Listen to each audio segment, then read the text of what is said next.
नमस्कार दोस्तों, इंग्लिश वाले गुरुजी चैनल में आपका एक बार फिर स्वागत है। मैं देवी सिंह आपके लिए लेके आया इंग्लिश की बेसिक क्लास, जिसमें आज हम पढ़ेंगे इनफाइनाइट वर्ब के बारे में।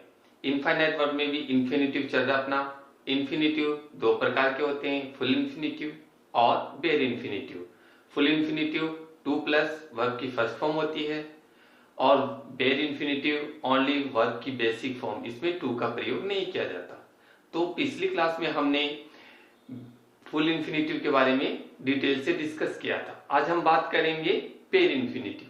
पेयर इन्फिनिटिव क्या होता है और इसका यूज कहाँ पे होता है। तो बिना टाइम वेस्ट किए हम इस पर चर्चा करते हैं, इसके पर डिस्कस करते हैं। बेयर इन्फिनिटिव, देखिए बेयर इन्फिनिटिव होती है वर्ब की फर्स्ट फॉर्म। क्या होती है? वर्ब की फर्स्ट फॉर्म। और इसमें दिखाया गया, ये देखिए, विदाउट टू, यानी बिना टू के अगर वर्ब का प्रयोग हो रहा है। फुल इन्फिनिटिव में टू प्लस V1 थी, यानी वर्ब की फर्स्ट फॉर्म थी। इसमें टू नहीं लगेगा, ओनली V1 का प्रयोग किया जाएगा, यानी वर्ब की फर्स्ट फॉर्म का प्रयोग किया जाएगा। अब इसके कुछ रूल्स है, कैसे लगेगी, ये कहां पे लगेगी, इसके लिए मैं आपको आज थोड़े रूल समझाता हूं। तो फर्स्ट रूल से आपका ध्यान पॉड पे रहना चाहिए। फर्स्ट रूल है, अगर सेंटेंस में डू, डज और डिड आ जाता है तो इसके साथ हमेशा किसका प्रयोग करेंगे? बेयर इन्फिनिटिव का। किसका? Bare infinitive. यानी किसी भी सेंटेंस में डू, डज और डिड आता है तो उसके साथ हमेशा किसका प्रयोग होगा? बेयर इन्फिनिटिव का प्रयोग होगा। एग्जाम्पल लेते हैं।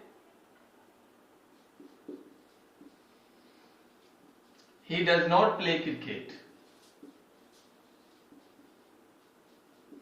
ये देखिए, आ रहा है डू, सेंटेंस में डू आ रहा है, और अगर कहीं पर भी डू या डज आता है, सॉरी डज आ रहा है इसमें, और डज प्लस हमेशा फिर क्या होगा? V1 का प्रयोग किया जाएगा। V1 बोले तो बेयर इन्फिनिटिव, बेयर इन्फिनिटिव। इसी प्रकार दूसरा एग्जांपल लेते हैं। I do not play cricket.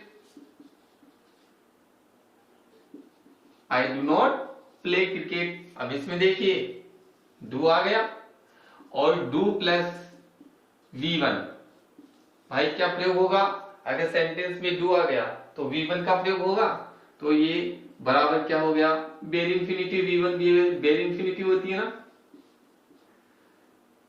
ये लीजिए, तीसरा एग्जांपल ले लेते हैं डिड का। he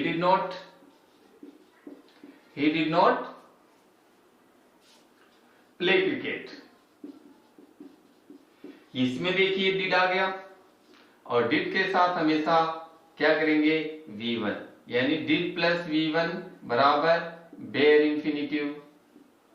कोई दिक्कत? यानी कहीं पर भी डू, डज और डिड का प्रयोग होता है, उसके साथ अगली बार जो नेक्स्ट जो वर्ब आएगी वो कौन सी आएगी?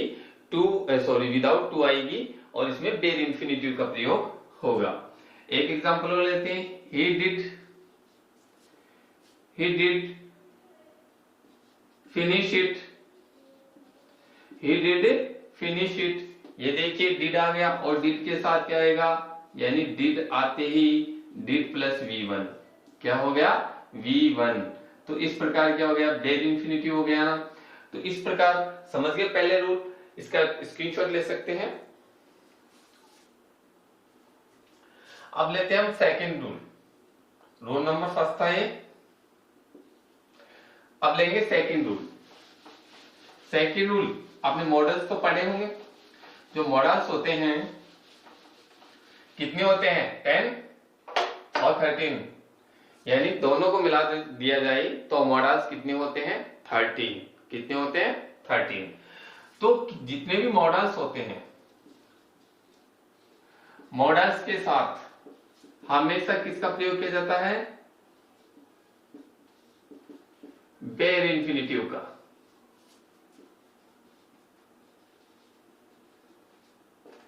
मॉडल्स के साथ हमेशा बेयर इन्फिनिटिव का प्रयोग होता है, यानी मॉडल्स कहीं पर भी आ जाते हैं तो उसके बाद हमेशा बेर इंफिनिटिव लगती है। एग्जांपल लेते हैं, he can play,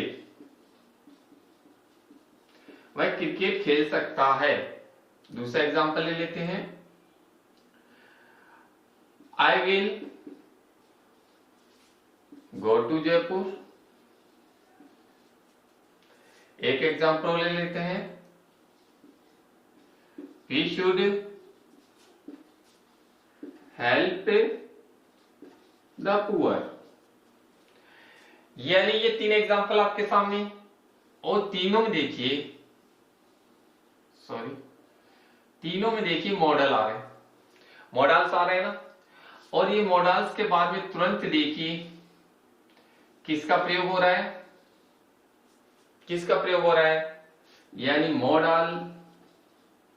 models plus बेर इंफिनिटिव, यानी V1 का प्रयोग हो रहा है। बेसिक फॉर्म होती है ना, इन बेर इंफिनिटिव क्या होती है, बेसिक फॉर्म V1, और इसको बोलते हैं तो क्या बन गई, ये बेर इंफिनिटिव बन गई।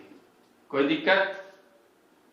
यानी किसी भी मॉडल्स के साथ अगर कोई सेंटेंस में मॉडल्स आ रहे हैं और मॉडल्स के साथ हमेशा किसका प्रयोग होगा, किसका, बेर इंफिनिटिव का, यानी V1 का प्रयोग होगा। कोई दिक्कत? ठीक है। अगला लेते हैं, इसमें कुछ एक अपवाद भी है, यानी कुछ मॉडल्स ऐसे हैं जिसमें बेर इंफिनिटिव का भी प्रयोग होता है और कभी फुल इंफिनिटिव का भी प्रयोग होता है। वो मॉडल्स है, एक मॉडल उसमें हम लेंगे डेयर। डेयर कौन सा होता है, देखिए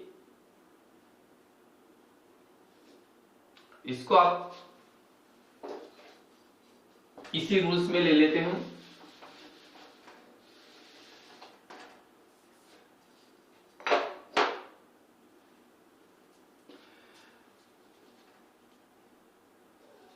डेयर मॉडल के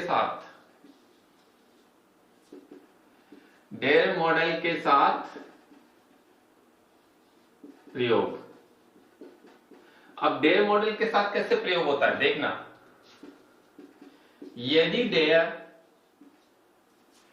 का प्रयोग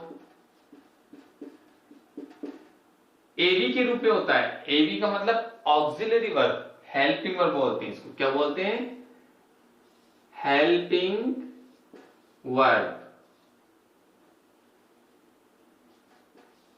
हेल्पिंग वर्ब। अगर डेयर का प्रयोग एवी के रूप में होता है,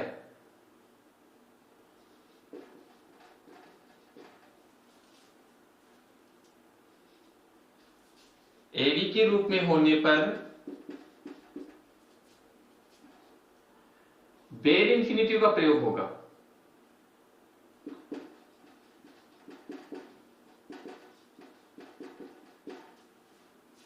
और ये तो है नंबर एक। नंबर दो,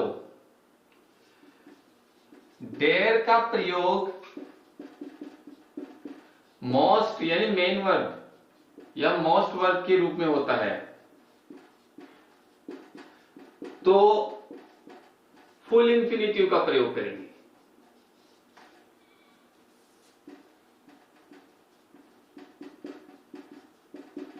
समझ में आया?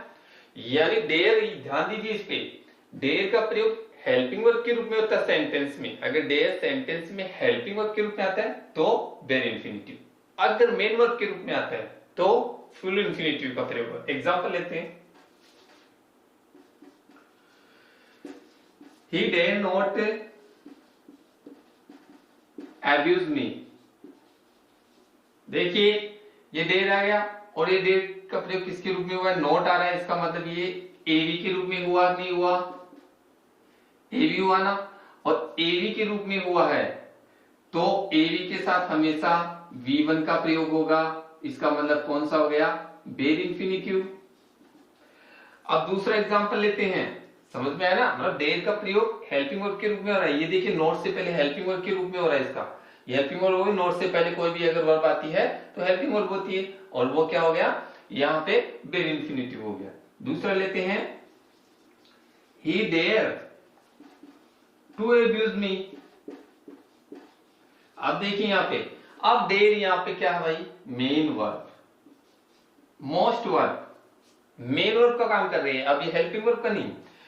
तो डेयर का प्रयोग मेन वर्क के रूप में हुआ है, तो हमेशा फिर क्या लगता है, 2 प्लस V1 का प्रयोग होता है, यानी V1 से पहले क्या लगाएंगे, 2 का। इसमें 2 का नहीं हो रहा ना, इसका मतलब V1 2 प्लस V1 होता है, तो वो होता है फुल इंफिनिटिव।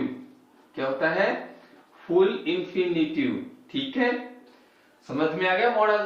तो ये rule number 2, rule number 2 model समझ में आ गए, इसका स्क्रीनशॉट लीजिए। नेक्स्ट स्टार्ट करते हैं। ठीक है, अब हम बात करेंगे रूल नंबर 3। रूल नंबर जो 3 है, उसमें अगर कंजक्शन तो सुने होंगे आपने, यानी कोई शब्दों को जोड़ने वाले कंजक्शन होते हैं ना, कुछ ऐसे हैं जिसमें अगर, जैसे मान लीजिए बट, एक्सेप्ट, और, एंड, एज, लाइक।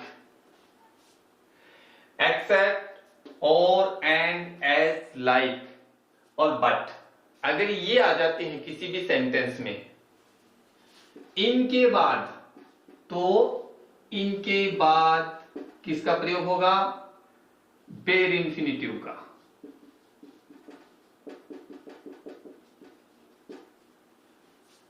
समझ गए। एग्जाम्पल लेके देखते हैं। अगर ये आ जाते हैं किसी सेंटेंस में, तो उनके बाद, पहले नहीं बाद में इसका प्रयोग होगा। जैसे एग्जाम्पल लेते हैं, he did nothing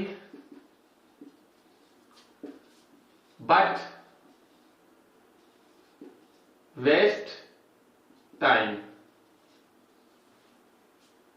एग्जाम्पल देखिए, he did nothing but waste time। एक एग्जाम्पल लिखते हैं,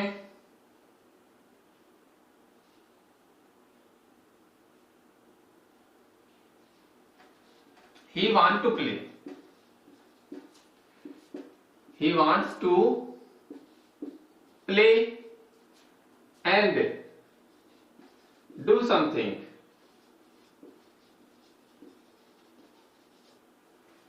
एग्जाम्पल 2। एग्जाम्पल 3 ले लेते हैं।